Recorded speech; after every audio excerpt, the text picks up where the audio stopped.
ಪ್ರಚಲಿತ ಘಟನೆಗಳು 80ನೇ ಸ್ವಾತಂತ್ರ್ಯೋತ್ಸವದಲ್ಲಿ ಮುಖ್ಯಮಂತ್ರಿ ಡಿ.ಕೆ. ಶಿವಕುಮಾರ್ ಅವರಿಂದ ಹೊಸ ಯೋಜನೆಗಳ ಘೋಷಣೆ.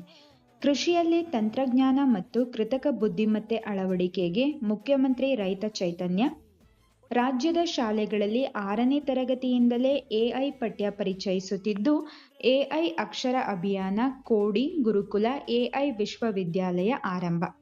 ವೃತ್ತಿಪರ ಕೋರ್ಸ್ಗಳಲ್ಲಿ 1ರಿಂದ 10ನೇ ತರಗತಿವರೆಗೆ ಸರ್ಕಾರಿ ಶಾಲೆಗಳಲ್ಲಿ ಕಲಿತ ವಿದ್ಯಾರ್ಥಿಗಳಿಗೆ ಶೇಕಡ 7.5ರಷ್ಟು ಮೀಸಲಾತಿ ಕಲ್ಪಿಸಲು ವಿದ್ಯಾರ್ಥಿ ಸಹಾಯ ಹಸ್ತ ಕಾರ್ಯಕ್ರಮ.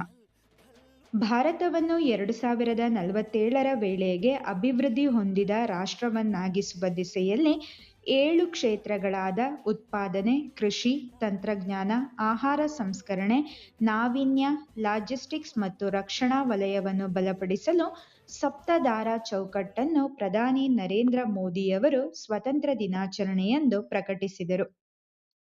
ಸ್ವಾತಂತ್ರ್ಯ ದಿನಾಚರಣೆಯ ಇತಿಹಾಸದಲ್ಲೇ ಇದೇ ಮೊದಲ ಬಾರಿಗೆ ವಂದೇ ಮಾತರಂ ಗೀತೆಯ ಎಲ್ಲ 6 ಚರಣಗಳನ್ನು ಸಂಪೂರ್ಣವಾಗಿ ಹಾಡಲಾಯಿತು. ಭಾರತ ಹಾಕಿ ತಂಡದ ನಾಯಕ ಹರ್ಮನ್ ಪ್ರೀತ್ ಸಿಂಗ್.